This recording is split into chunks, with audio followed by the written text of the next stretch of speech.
everyone. On this solemn day, I recall that the first order of business for members of Congress is the solemn act to take an oath to protect and defend the Constitution of the United States. There's great respect and gratitude that I thank the chairs of the committees, the 6 committees who have been working to help us honor our oath of office. I also want to thank the staff of those committees and the committee members for all of their work over this period of time to help us protect and defend.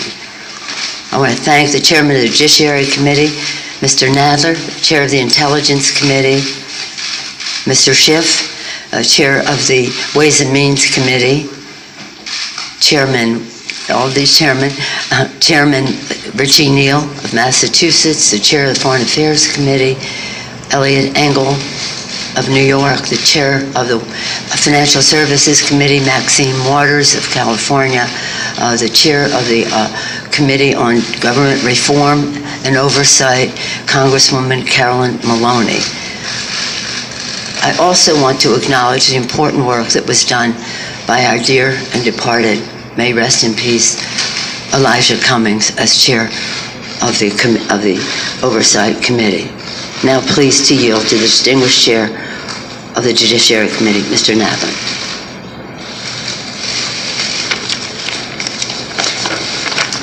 Thank you, Madam Speaker.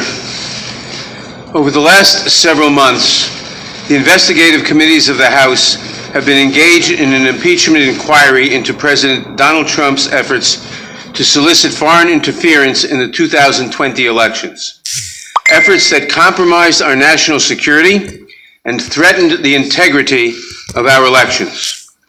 Throughout this inquiry, he has attempted to conceal the evidence from Congress and from the American people. Our president holds the ultimate public trust. When he betrays that trust and puts himself before country, he endangers the Constitution, he endangers our democracy, and he endangers our national security. The framers of the Constitution prescribed a clear remedy for presidents who so violate their oath of office. That is the power of impeachment. Today, in service to our duty to the Constitution and to our country, the House Committee on the Judiciary is introducing 2 articles of impeachment charging the President of the United States, Donald J. Trump, with committing high crimes and misdemeanors. The first article is for abuse of power. It is an impeachable offense for the President to exercise the powers of his public office to obtain an improper personal benefit while ignoring or injuring the national interest. That is exactly what President Trump did when he solicited and pressured Ukraine to interfere in our 2020 presidential election, thus damaging our national security, undermining the integrity of the next election, and violating his oath to the American people. These actions, moreover, are consistent with President Trump's previous invitations of foreign interference in our 2016 presidential election.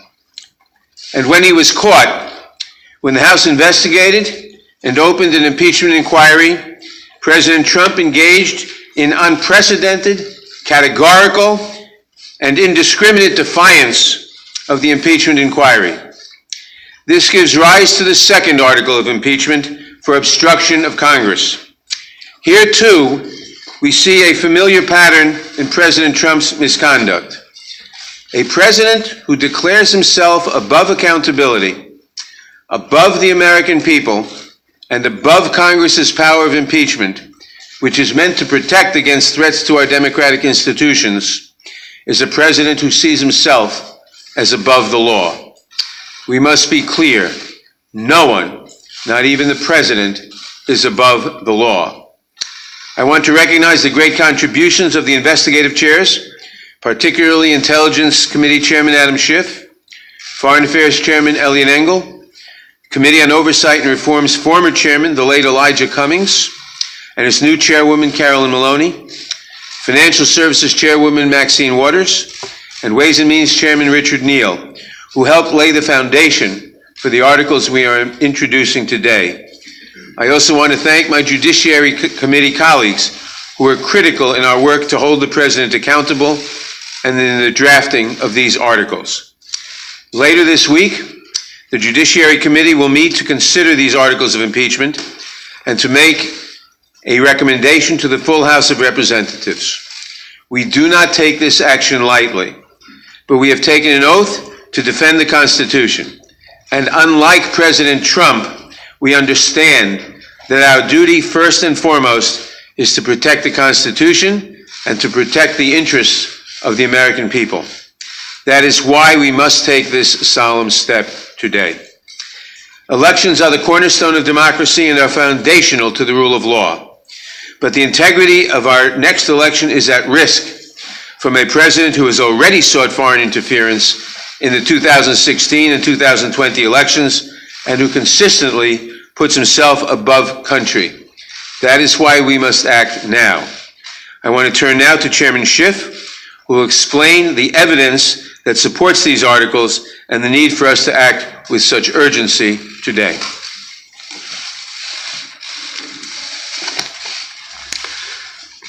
Thank you, Mr. Chairman. Thank you, Madam Speaker, and to my colleagues, good morning. The framers of the Constitution recognized that someday a president might come to office who would abuse that office, betray the public trust, and undermine national security to secure foreign help in his re-election, and who would seek to abrogate the power of Congress to hold him accountable. They recognized this danger, and they prescribed a remedy, and that remedy is impeachment. It is an extraordinary remedy and one that I've been reluctant to recommend until the actions of President Trump gave Congress no alternative. We stand here today because the President's continuing abuse of his power has left us no choice. To do nothing would make ourselves complicit in the President's abuse of his high office, the public trust, and our national security. The President's misconduct is as simple and as terrible as this.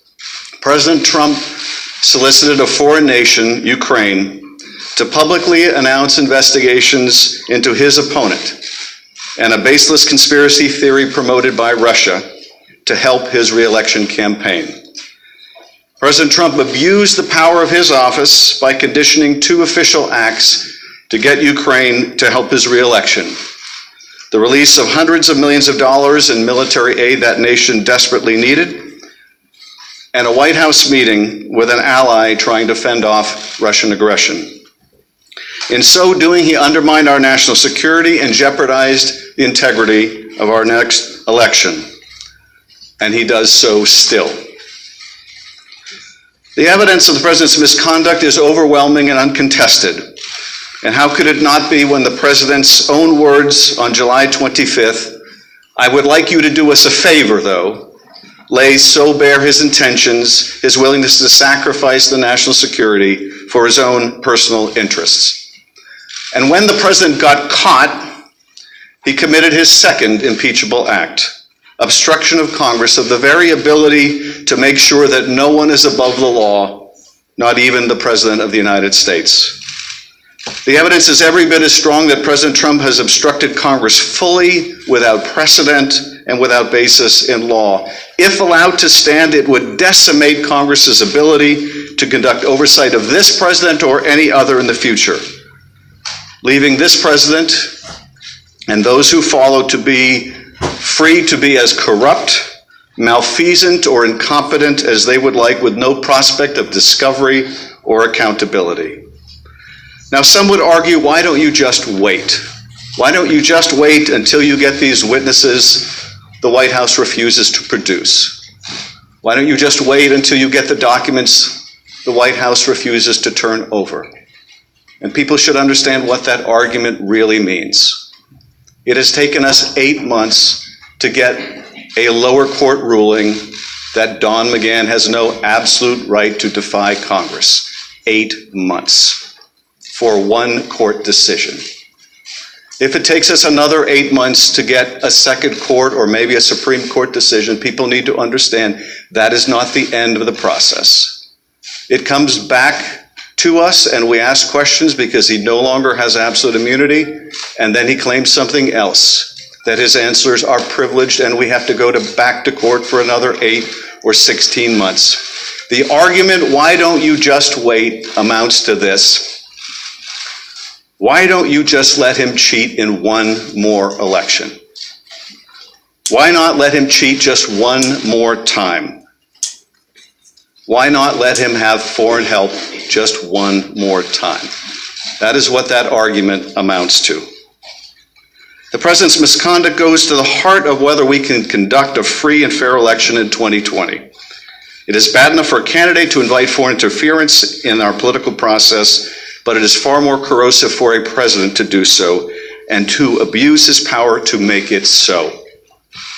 Despite everything we have uncovered, the president's misconduct continues to this day, unapologetically and right now.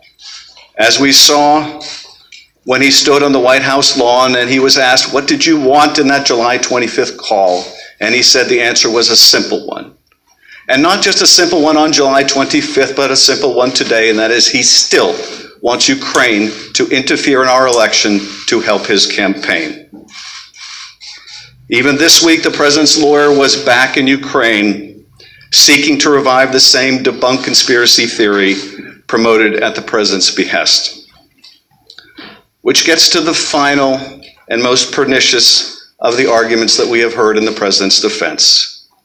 That the president can do whatever he wants under Article 2, including get foreigners involved in our elections, and we should just, to quote the president's chief of staff, get over it. Ben Franklin said, we have a republic if we can keep it. The president and his men say, you can't keep it, and Americans should just get over it. Americans don't get to decide American elections anymore. Not by themselves, not without foreign help. For the members of Congress, this is not a question of fact because the facts are not seriously contested. It is rather a question of duty. The president's oath of office appears to mean very little to him, but the articles put forward today will give us a chance to show that we will defend the Constitution and that our oath means something to us. I thank you, Mr. Chairman.